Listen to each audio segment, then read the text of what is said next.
Hello நண்பர்களே, வணக்கம். நான் உங்கள் பிரியா. நம்ம இன்றைக்கி பார்க்க போகிற பதிவு என்ன அப்படின்னு பார்த்தீங்கன்னா, திருமணமான பெண்கள் செய்யக்கூடாத 5 விஷயங்கள், அப்புறம் அணியக்கூடாத 5 நகைகள், இதெல்லாம் பற்றி நம்ம இந்த பதிவில் பார்க்கலான்னு இருக்கோம்.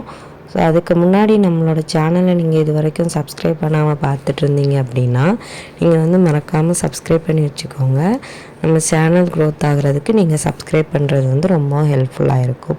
நீங்கள் இந்த பதிவை பார்க்கக்கூடியவங்க எல்லாருக்குமே மகாலட்சுமி தாயாரை பிடிக்கும் அப்படின்னா மறக்காமல் மகாலட்சுமி தாயை போற்றிங்கிறத நம்மளோட கமெண்ட் பாக்ஸில் கமெண்ட் பண்ணுங்கள்.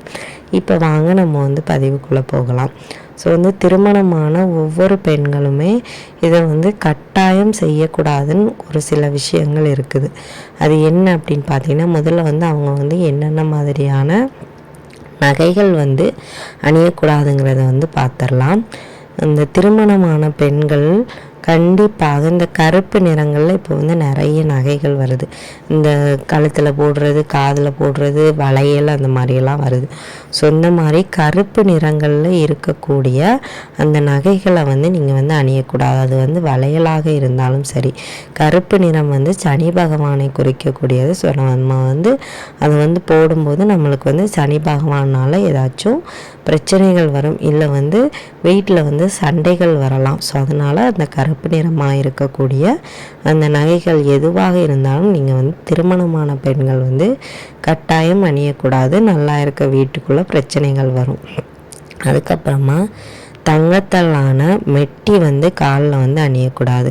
தங்கம் மகாலட்சுமி தேவிக்கும் குபேரருக்கும் உகந்தது. ஸோ அதனால் அதை நம்ம காலில் போடும்போது நம்ம அவங்கள அவமதிக்கிற மாதிரி. அதே மாதிரி நீங்கள் தங்கத்தாலான கொலுசும் அணியவே கூடாது. அதுவும் நம்ம மகாலட்சுமி தேவியை அவமதிக்கிற மாதிரி தான். ஆனால் இப்போ நிறைய பேர் தங்கத்தில் கொலுசு போடுறாங்க. ஆனால் மெட்டி போடுறது ஒரு சில பேர் தான் போடுறாங்க. கூடுதலும் தங்கத்திலான கொலுசுகள் அணிஞ்சிருக்கிறாங்க. ஸோ எந்த பிரச்சனையும் இல்லாட்டி உங்களுக்கு நீங்கள் அணிஞ்சிக்கலாம். ஆனால் இது அணியக்கூடாது அப்படின்னு சாஸ்திரங்களில் சொல்லப்பட்டிருக்கு. ஸோ அதனால் நம்ம இதை உங்களுக்கு ஷேர் பண்ணுறோம். உங்களோட விருப்பங்கள் எதுனாலும் நீங்கள் அணிந்து கொள்ளலாம். ஜஸ்ட்டு தெரிஞ்சு வச்சுக்கோங்க என்னென்ன பிரச்சனைகள் வரும். ஏதாவது உங்களுக்கு மனசுக்கு சஞ்சலங்களாக இருந்தது அப்படின்னா நீங்கள் அதை செய்ய வேண்டாம். அதுக்கப்புறமா நீங்கள் செய்யக்கூடாத ஒரு விஷயம் என்ன அப்படின்னு பார்த்தீங்கன்னா, பெண்கள் திருமணமான பெண்கள் கருப்பு நிறங்களில் ஆடைகள் அணியக்கூடாது. கருப்பு நிறம் நம்ம முதல்ல சொல்லியிருந்தோம், அது சனி பகவானை குறிக்கக்கூடியது. ஸோ அதனால் கருப்பு நிறத்திலான ஆடைகளை நீங்கள் கண்டிப்பாக அணியக்கூடாது. அப்படி அணியும் போது உங்களுக்கு அது ஒரு என்ன துரதிர்ஷ்டத்தை கொண்டு வருமா. ஸோ அதனால் நீங்கள் கருப்பு நிறத்தில் ஆடைகள் அணியக்கூடாது. அதே மாதிரி வெள்ளை நிற ஆடைகளும் அணியக்கூடாது. நிறைய பேர் இப்போ ஃபேஷன் சொல்லிட்டு ஒயிட் கலர் சாரியெல்லாம் கட்டுறாங்க. ஸோ நீங்கள் திருமணமான பெண்களாக இருந்தீங்க அப்படின்னா கட்டாயமாக அதை செய்யாதீங்க. ஸோ அப்படி செய்யும்போது இது வெள்ளை நிறம் நம்மளை பொறுத்தளவில் துக்கத்தை அனுஷ்டிக்கக்கூடியது. ஸோ அதனால் அந்த வெள்ளை நிற புடவைகளை நீங்கள் வெள்ளை நிற புடவைகள், வெள்ளை நிறத்திலான ஆடைகளை அணிகிறத தவிர்த்து கொள்ளுங்கள். அதுக்கப்புறமா என்ன செய்யக்கூடாதுன்னு பார்த்தீங்கன்னா, நிறைய பேர் இந்த தாலி சரடை போட்டிருப்பாங்க. தாலி சரடோ செயினோ அது போட்டிருப்பாங்க. ஸோ அப்படி போட்டிருக்கும்போது அதில் நீங்கள் ஒரு சில பேர் ஊக்கு போட்டு வச்சுருப்பாங்க, சேஃப்டி பின்.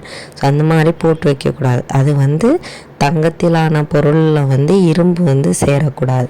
இரும்பு சேரும்போது அது நம்மளுக்கு கடுமையான கோபத்தை கொண்டு வருமா. ஸோ அதனால் அந்த மாதிரி செய்யவும் கூடாதான். இது வீட்டில் ஒரு சந்தோஷமான சூழ்நிலையை உருவாக்க விடாது அப்படின்னு சொல்கிறாங்க.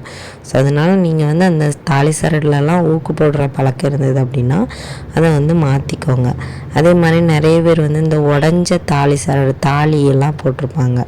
அந்த தாலி டாலரை சொல்கிறேன், அதை போட்டிருப்பாங்க. ஸோ அந்த மாதிரி போடக்கூடாது. அதே மாதிரி அடுத்தவங்களுக்குள்ள தாலி சரடை நீங்கள் தொட்டு கூட பார்க்கக்கூடாது. அந்த மாதிரி பார்த்தீங்கன்னாலும் உங்களுக்கு ஏதாச்சும் ஒரு பிரச்சனைகள் வருமா.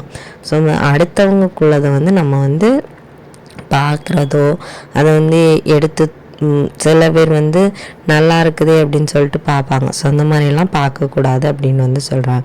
அது லேசாக உடஞ்சிருந்தாலும் கூட அதில் நிறைய பேர் வந்து நூல் கட்டி போட்டிருப்பாங்க, கொஞ்ச நாள் போகட்டும் மாற்றலான்னு சொல்லி போட்டிருப்பாங்க. அது வந்து சப்பி இருந்தாலும் கூட நீங்கள் வந்து உடனே மாற்றிடணுமா. அந்த மாதிரி ஒரு சில பேர் வந்து புதுசாக போடணும்னு நினச்சிருப்பாங்க.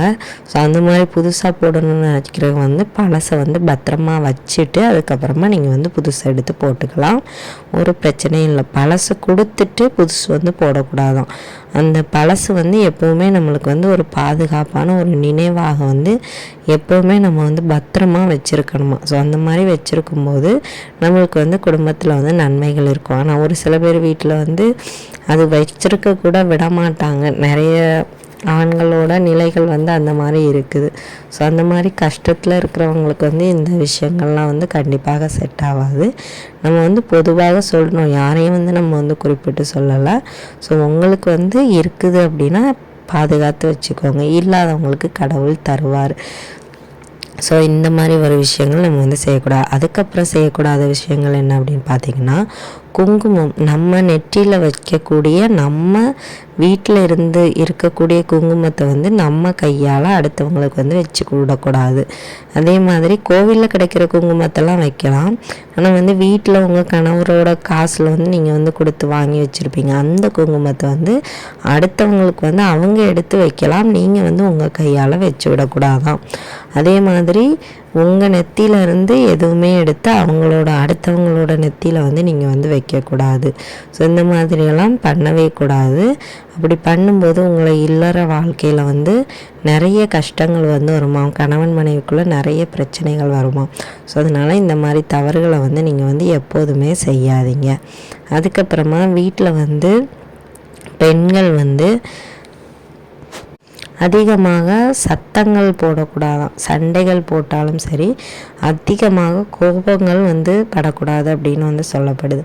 அப்படி நம்ம வந்து செய்யும்போது நம்ம வீட்டில் இருக்கிற மகாலட்சுமி வந்து அதிகப்படியாக கோபம் கொள்வாங்களாம். பெண்கள்னாலே அமைதியாக அப்படி சாந்தமாக இருக்கணுங்கிறது வந்து ஒரு இது. ஸோ அதனால் நீங்கள் வந்து கொஞ்சம் நல்ல சந்தோஷமாக இருந்தீங்க அப்படின்னா உங்கள் ஃபேமிலியும் வந்து சந்தோஷமாக இருக்கும். ஸோ உங்களோட உரிமைகளை வந்து நீங்கள் வந்து எதுக்காகவும் விட்டு கொடுக்காதீங்க. ஸோ நல்லா ஹாப்பியாக இருங்க. ஸோ இந்த மாதிரி விஷயங்களை வந்து நீங்கள் வந்து தப்பி தவறி கூட செய்யாதீங்க. கண்டிப்பாக இந்த பதிவு வந்து உங்களுக்கு வந்து உபயோகமாக இருக்கும்னு நினைக்கிறேன். உபயோகமாக இருந்தது அப்படின்னா லைக் பண்ணி ஷேர் பண்ணுங்கள். மறக்காமல் நம்மளோட சேனலை சப்ஸ்கிரைப் பண்ணி வச்சுக்கோங்க. இந்த வீடியோவின் முழு பதிவை பார்த்ததற்கு மிக்க நன்றி.